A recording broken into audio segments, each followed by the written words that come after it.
Hello, welcome back to The Reading Mama. My name is Heather, and today I'm going to share my February TBR. So, I was not going to do TBR videos, but I actually did really well on my January TBR, and I think I'm kind of like finding a good place with TBRs and how to manage them. So we're going to try it this time. I have my handy dandy reading journal, which I will do an update on soon, but I just have a simple list for my TBR part. No fancy game, nothing, but there are a few challenges that I'm going to be part of all year long, and I try to tag those in the comments below, but if I forget, I'm sorry. And then I have some, I'm trying to do just one challenge a month if I do any. And so for February, I'm going to be doing the Once Upon a February. And I think that's with, I don't remember any of their names, I'm sorry. Tales and Treats with Tay. So I think Taylor maybe. And so I'm going to go through all of those and some of what the books I have are, but I hold my TBRs really loosely. If I don't get to it, it's not the end of the world. If I read other books, then so be it. And right now my Libby is exploding. So, you know, whether or not I get to these physical books that I have, because a lot of them are my physical books that I'm working on. Without further ado, let's jump into books for this next year. So I am doing Chantel Reads All Day, Read Your Bookshelf Challenge. And for February, she has the challenge of finding something with 3 things on your cover, 3 items on the cover. That's actually harder than it really seemed, because a lot of mine have just like little designs. Anyways, I digress. I'm going to continue reading Victoria McCombs. I am trying to read all of her backlog of books, catch up, because I am just loving her books and just devouring them. This is the first book I've owned, because the other ones I just couldn't get access to, so I used the library. I'm digressing a lot here. Anyways, I'm gonna read the Storyteller's Daughter. It's got a crown and a spindle, some flowers. That's pretty much it. But this is a Rumpelstiltskin retelling.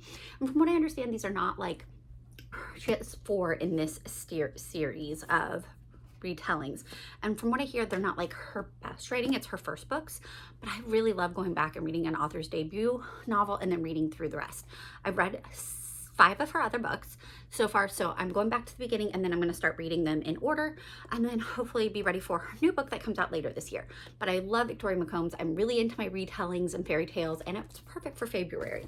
So that's for the 3 items. Then Alma's book journey is doing a journey through time with historical fiction, and for hers, it's romance for February. And so last month I discovered Tessa Afshar, and I absolutely loved her book. Like, it was just phenomenal. And I was like, okay, I need to start reading all of this author too, because I just loved it. And this is biblical retellings. And normally I am not big on biblical retellings, because I've read some that were just, they just were not great. And finding an author who just does it well is so exciting. It's obviously clean. You don't have to worry about swearing or spice or any of that. They have some gentle romance without any of the nasty stuff. But what she has that a lot of other authors don't have is the story is well written as well. There's a lot of excitement, there's adventure, and I just really enjoy it. I've read some of her other things now, and so I'm going to continue with The Pearl and the Sandwich. It's a Rahab retelling, so I'm very excited to read this. Most people would not pick her as a character to retell. And the one I had read before was The Hidden Prince, and that it just took unique spin with Daniel and King Cyrus as your biblical part, and then there's an offshoot format. So I'm excited to see how this goes. Other than a Rahab retelling, I'm not going to tell you a lot more. It is just, what in the world? That's what happens when you get used books, you get random bookmarks in there. But it is just, yeah, I'm excited to read it. So if you know anything about Rahab, Rahab is the prostitute who helped the 2 spies who were in Jericho, who had come, drop them down over with a red cord over the walls of Jericho so that they were not caught by the people who lived in Jericho and could go back to the Israelites. And then because of her service to the Israelites, she and her family were rescued when Jericho fell. So anyways, that's that story. Then for Chantel Reads All Day Indie Book Club Challenge is another fairy tale retelling, and this is Crown of Beauty and Anarchy by Aurora Bell. And it's just a beautiful cover, super beautiful cover. And this is supposed to be, I think, a Snow White retelling. So let's see here, Snow White and the Dangerous Court of Queen Matilda from the 12th century. So I don't know. It says that fans of Melanie Dickerson and Melanie Cillier will enjoy it. So I think it's going to have some of the romance stuff. But Prince Ira White has only ever wanted to know and feel the love of a mother and the protection of her father. Instead, she's had to endure the harsh hand of her stepmother, Queen Emira, who seems bent on openly despising Ira and sheltering her away from the duties of one day becoming Queen of Whiteshire. So very much Snow White vibes. I'm excited to figure this out, what's going on with it, because honestly, I don't know. And I'm not sure about how to say those, except I'm going to say Amara for the queen because I have a friend who spells her name like that and she says Amara, not Amara. So we'll see. Then I'm going to continue, where is it? I'm going to continue my Sanderson journey. I am hoping that I will finish Hero of the Ages this week, but it's a chunky book. It's tiny print. The chapters start in the middle of the page. It's one that it's hard for me, as I mentioned in one of the videos just a second. So I'm hoping I can finish that. If not, that goes into February. And if not, I have to check what I'm going to do. I think I'm doing Warbreaker next, but I don't know. So that's my Sanderson. Then I'm going to continue with my mother's education. And like I said, my mother's education is 4 books in 4 different categories. And they are like, it's a study that I'm doing for over a year or so. So I am not in any rush to read these. I'm going to read them slow, purposely, with intent. And so I have Omnivore's Dilemma. My oldest actually has that right now because she's reading it for school. And Omnivore's Dilemma is by Michael Pollan. And it just talks about our food system and the effects it has on our body, our culture, and all those things, and how they are playing a part into our health. I've read some other Michael Pollan, so I'm excited to read that one. I might do it on audio just because she has a book for school. I don't know. I'm also hoping to read from Francis Schaeffer, How Should We Then Live? I loved his other book. What was it? There was another book I read of his. But I've heard so many people say that this was just pivotal to them. Oh, this one's annotated. So I'm excited to read it and find out what's going on. Oh, it would work for my subtitles, but it's The Rise and Decline of Western Thought and Culture. So this is me deep. It may take me all year to read this. I know it's short, but that's just the way it is. And then one of my other mother's education books, and I forget which category each one of these fall in, but Risen Motherhood, Gospel Hope for Everyday Moments. And that's kind of a motherhood Christian living devotional that I've heard great things about and want to read.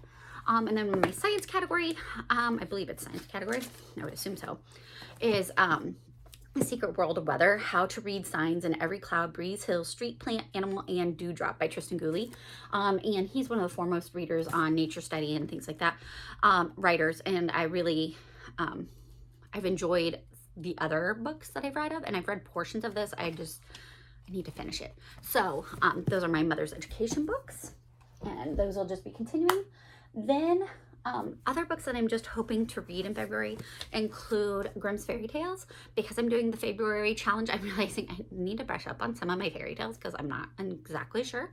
This one has an introduction by Matt Haig, which I didn't know anything about him. I've not read his books. He's really popular, so I can see why it is.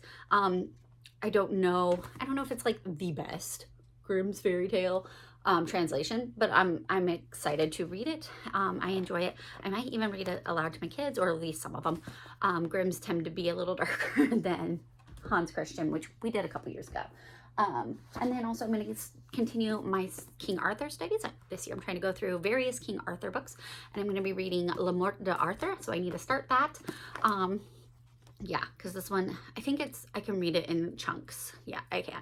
Because it's like the little standalone stories that connect but don't have to connect, if you know what I mean. So, but it is a little thicker, so I want to get started on that. And then for my perfect pairs, where is it? My challenge that I have, you can go back a few videos to see it, and I have 2 different ones. I have perfect pairings where you're doing a fiction and a nonfiction, and then I have perfect pairings where you're reading like an adult fiction book about in a genre, and then reading a middle grade or YA version. And I'm trying to do both. I'm really deep into Vietnam readings right now for my kids for school, and so I'm using a lot of those for my history perfect pairs right now. And so I'll have a video coming up about some of the books I've been reading that I've read a couple in middle grade. I've got a nonfiction I love. There's some Kristen Hanna that would count for historical fiction. This is a historical fiction.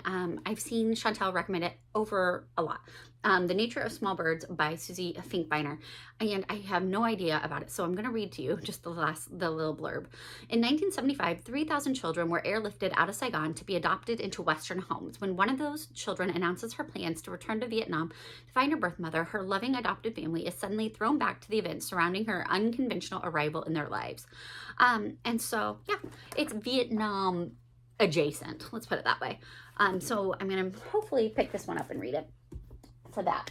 Then getting into the February, and I have this printed out so I can put it in my journal, but there's not really anything specific, like there's not a specific book or fairy tale retelling that you have to do. If you want to pass it, I think there's awards. I do all these things and I don't actually try to get the rewards or whatever. That I just enjoy crossing them off. But in order to get the reward, you have to read at least one retelling. And I have several in here, so I'm going to go through them. So the first one is a quest, and it has to be a journey. And for that, I promise, I have these organized. I'm hoping to read Project Hail Mary by Andy Weir, and I've had this on my list for a while, but I really would love to read it, so I'm hoping this month, because I know the movie's coming out soon. We don't go to movie theaters, so by the time I actually see the movie, it'll be like a year from now. But I'm hoping to read that this month. A magical creature, so it has an animal in it, and I'm hoping to read Rush of Ravens. Okay, like, I don't think that the ravens actually play a huge part in this. I've started it. They were like messengers. So it's not a big part of it, but the ravens is in the title, so, and on the cover. So we're going to count it for the animal. Then Hidden Identity, a new to you author. And I am hoping to read Divine Rivals by Rebecca Ross. I don't think I've read any books by her ever. And I know this is just like all over Instagram, all over everything. It's Book Talk, BookTube, everywhere. I'm late to the game because there's already a sequel to it. But yeah, I don't know. I'm intrigued. This may end up being a DNF and put in a free library kind of situation, because a lot of popular books are not always living up to the hype for me. But yeah, it's got a lot of acclaim. I don't really know anything other than it's a fantasy, romantic-y kind of thing. Enemies to lovers. Sounds like fun. I'm excited. Perfect February read. Then let's see here. What's the next one? A book that is your favorite genre. And so I love fantasy. I'm loving fantasy, and retellings and all of that is going into it. So I'm going to count Maiden Minstrel by Kate Stradley.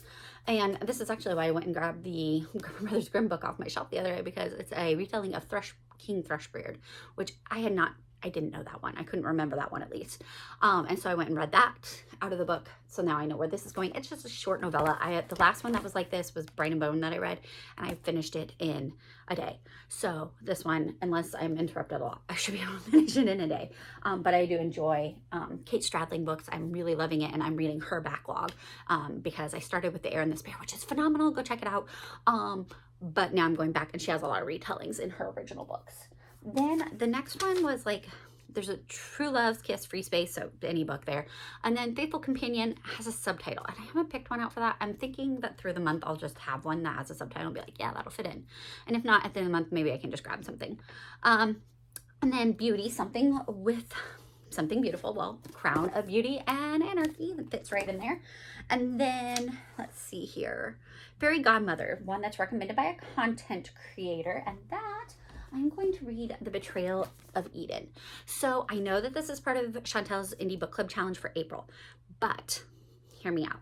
I read one of Erin's first books, and I absolutely loved it and had to buy all of her books immediately because it was that good.